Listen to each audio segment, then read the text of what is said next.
કામરૂ દેશના માખણિયા ડુંગર ઉપર બિરાજમાન એવા મસાણી મેલડીમાંએ ઉજ્જૈનના રાજા વીર વિક્રમને આપેલા પરચાની વાત કરીશું. કહેવાય છે કે ઉજ્જૈન નગરીના રાજા વીર વિક્રમ 18 ભાષાના જાણકાર હતા અને સ્વભાવે ખૂબ જ સરળ અને વિવેકી હતા.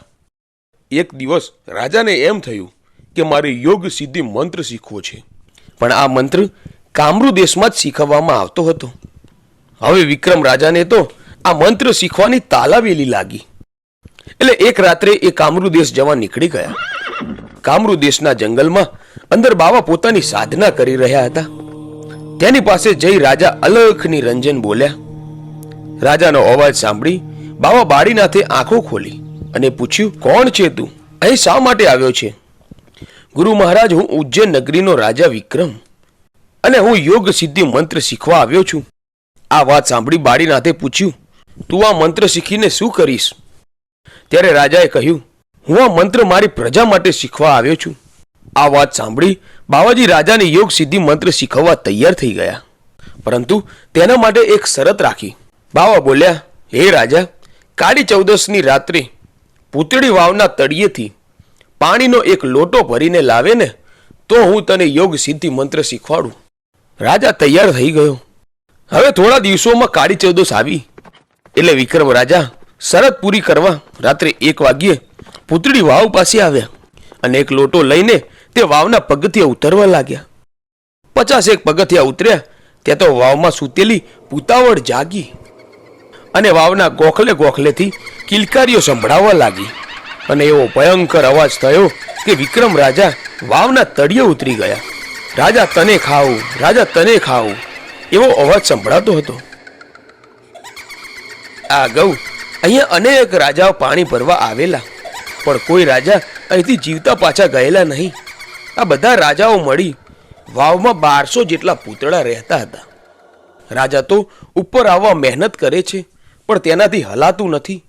પૂતળા હસવા માંડ્યા અને બોલ્યા, હજુ સુધી કોઈ જીવતો બહાર નથી નીકળ્યો, તો તું ક્યાં નીકળવાનો હતો?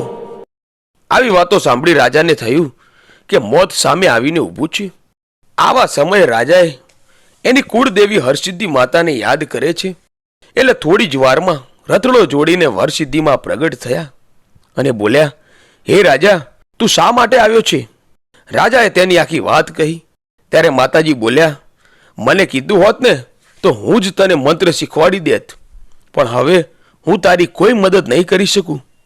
આટલું કહી માતાજી ત્યાંથી અદૃશ્ય થઈ ગયા. કુળદેવીએ મદદ કરવાની ના પાડી એટલે રાજાનો ડર વધી ગયો અને તેને 64 જોગણીઓનો મંત્ર આવડતો હતો. તેથી તેણે 64 જોગણીઓને યાદ કરી તેનો મંત્ર જાપ શરૂ કર્યો. થોડી જ વારમાં 64 જોગણીઓ પ્રગટ થઈ, પરંતુ તેણે પણ રાજાને કુળદેવીની જેમ મદદ કરવાની ના પાડી અને અદૃશ્ય થઈ ગયા.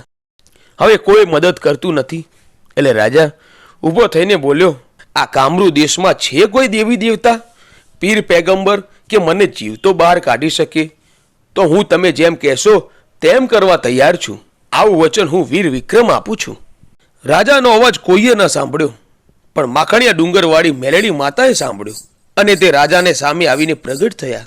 મેલડી માના પગના કૂકરા વાગ્યા અને 1200 પૂતાવળ ભાગવા લાગી. માતાજીને જોઈ રાજા બોલ્યો, હે માતાજી, તમે કહેશો એમ હું કરીશ, પણ મને આ વાવમાંથી બહાર કાઢો. આ સાંભળી મેલડીમાં બોલ્યા, હે રાજન, તું વચન આપે છે ને એટલે હું તારો વાળ પણ વાંકો નહીં થવા દઉં. આમ કહી મેલડીમાએ રાજાને બહાર કાઢ્યા.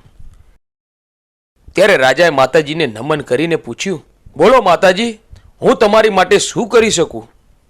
ત્યારે મેલડીમાએ જવાબ આપ્યો, હું મડા ખાઉં મેલડી, મારે તારા કાળજાનો ભોગ જોઈએ. ત્યારે વિક્રમ રાજા પોતાની કટારીથી કાળજું કાઢવા જાય છે તે મેલડીમાં બોલ્યા, નાના વિક્રમ, આજે નહીં, બરાબર 1 વર્ષે ગઢ રૂખિયા મસાણમાં આવજે, ત્યારે હું તારું કાળજું ખાઈશ. ભલે માડી ભલે, એમ કહી રાજા પોતાના રાજમાં આવે છે. આમ કરતા કરતા સમય ગયો અને કાળી ચૌદસની રાત આવી.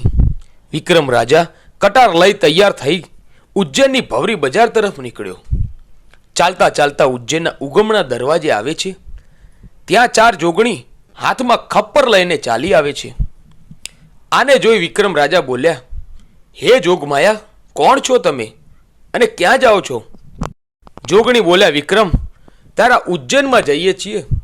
તારી ઉજ્જૈન નગરીની ભવરી બજારમાં 7મા માળે ઝરૂખે હાથી પગા ઢોલિયા ઢાળી સિયાવાન સૈયણ નામની બાઈ મારા મંત્રો પઢે છે અને આ ખપ્પર રોગદોગના છે, જે તારી આ ઉજ્જૈન નગરીમાં ઠાલવી નાખીશું, જેથી 6 મહિના સુધી તારી ઉજ્જૈન નગરીમાં માણસો મર્યા જ કરશે.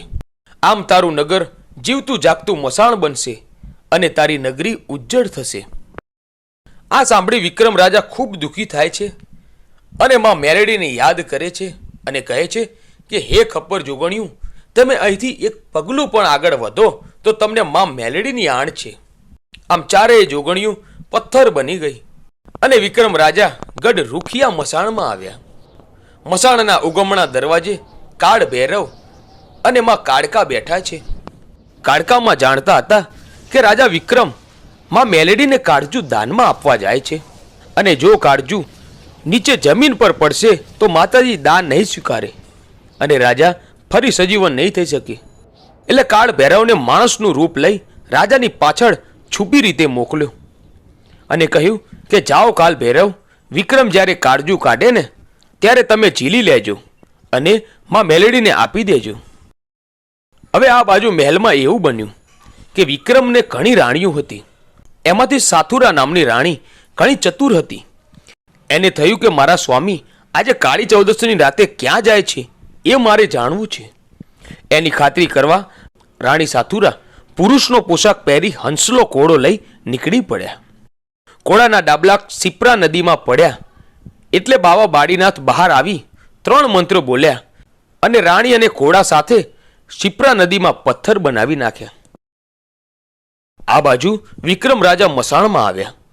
સામે માં મેલડી ચાલતી આવે છે. માના છૂટા વાળ છે, શરીર પરથી લોહી નીકળે છે, જાણે કોઈને ખાતી હોય એવું માં મસાણી મેલડીનું બિહામણું રૂપ છે. માં મેલડીના એક હાથમાં છરી છે અને બીજા હાથમાં ખપ્પર છે. મેલડીમાં આવીને રાજા વિક્રમને જોઈ માતાજી ખડખડાટ હસીને બોલ્યા, હે રાજા વિક્રમ, લાવ મારો ભોગ લાવ. વિક્રમ રાજાએ કટારી કાઢી છાતી પર મારી કાળજુ બહાર પડ્યું અને કાળ ભૈરવે ઝીલી લીધું.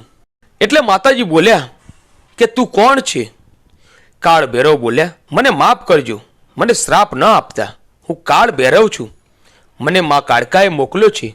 આ રાજાનું કાળજુ જમીન પર ન પડવા દેતા, નહીં તો માતાજી ભોગ નહીં સ્વીકારે. લાખ મરજો પણ લાખનો પાલનહાર ના મરતા. લો આ તમારો ભોગ. મેલડીએ ભોગ સ્વીકાર કર્યો અને બોલ્યા કે આ કાળજુ વિક્રમની છાતી પર મૂકો. કાળ ભૈરવે એ કાળજુ પાછું મૂક્યું અને તરત જ રાજા સજીવન થઈ બેઠા થયા. રાજા મેલડીના પગમાં પડી ગયા અને બોલ્યા, માં તમે મારા રાજમાં આવો.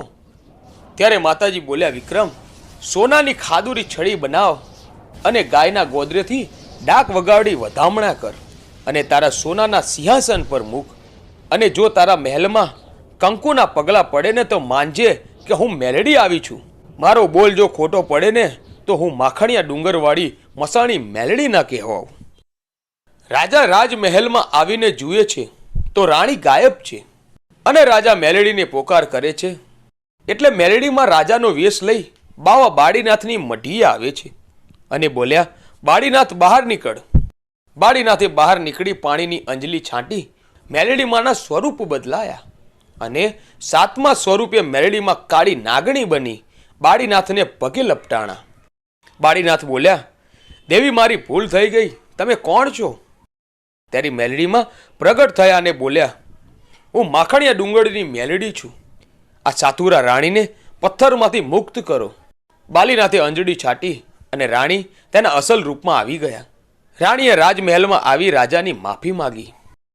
બીજા દિવસે ઉગતા પોરે ડાક સાથે ડમ્બર વગાડીને માના સામૈયા કરી સિંહાસન પર ખાદુરી છડી મૂકી. ત્યાં તો કંકુના પગલા પડ્યા અને માં મેલડી ઉજ્જૈનમાં બેઠા. પછી રાજાએ સિયાવાન સૈયણને પકડી અને દંડ આપ્યો. પછી ચારેય જોગણીઓ અદૃશ્ય થઈ ગઈ. આ રીતે વિક્રમ રાજાએ તેની પ્રજાનું રક્ષણ કરવા ઉજ્જૈનમાં માં મેલડીનું મંદિર બંધાવ્યું. તો મિત્રો, આ હતો માખણિયા ડુંગરની મસાણી મેલડી માએ વીર વિક્રમને આપેલા પરચાનો ઇતિહાસ.